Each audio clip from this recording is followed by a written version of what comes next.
Before we get into the shooter information, I want to get personal with our viewers. This is a portion of a Facebook post from one of my friends who frequents this club, and he says, waking up this morning to text messages asking if I'm alive is something I would have never thought would happen. Now, that's something that is a common theme here, something that the Orlando community never thought would happen.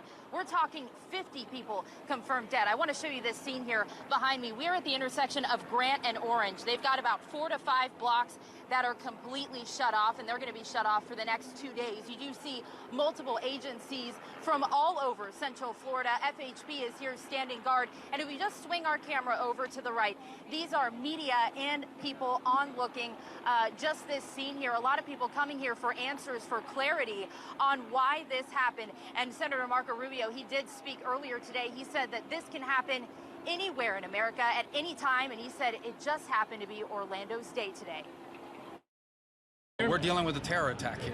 An act of terror unfolded in downtown Orlando Sunday morning. Now, hours later, we're learning more about the shooter who killed dozens of people inside Pulse nightclub. 29-year-old Omar Mateen is an American citizen born in New York City. The FBI said in a news conference Mateen had been on their radar before. They became aware of the shooter in 2013 when he made what they call inflammatory comments to coworkers alleging possible terror ties. The FBI investigated but were unable to verify substance of those comments. Not even a year later, he came to the FBI's attention again. Mateen again came to the attention of the FBI because of possible ties to Monar Abu Salah, an American suicide bomber.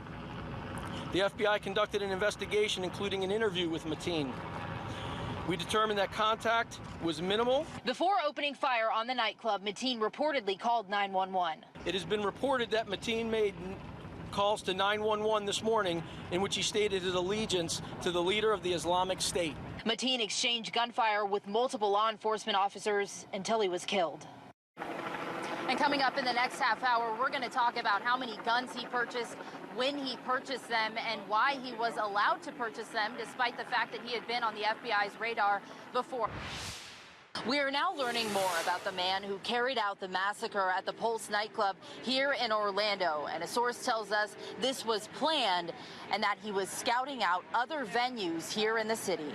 When a 29-year-old man murdered dozens of people at the Pulse nightclub in South downtown Orlando, as a nation, we're left asking why. Today, an Action News Jack source tells us details about the shooter's whereabouts in the weeks leading up to the massacre. According to our source, Omar Mateen visited Walt Disney World in April with his wife. The details of their visit are unclear. We're told his wife told investigators that Mateen scouted out Disney Springs, formerly known as Downtown Disney, in June. And we're learning Mateen had scoped out and attended Pulse nightclub in the past. The shooter had several Facebook accounts where he has searched for known terrorists.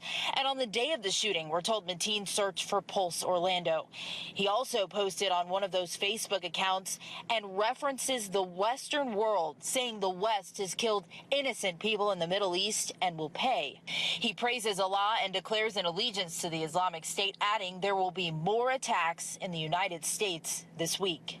It's known Mateen contacted a reporter around the time of the shootings, and it won't be long before we learn more about his internet searches. In Orlando, Bridget Matters, CBS 47, Action News Shacks. They're painting a picture of just pure terror. Now, I want to tell you where I'm at. We're at ORMC, which is just a couple of blocks away from Pulse nightclub, and it was actually said before that it could have helped more people from dying, that the hospital is so close to where this happened. You can see behind me a memorial that just continues to keep growing.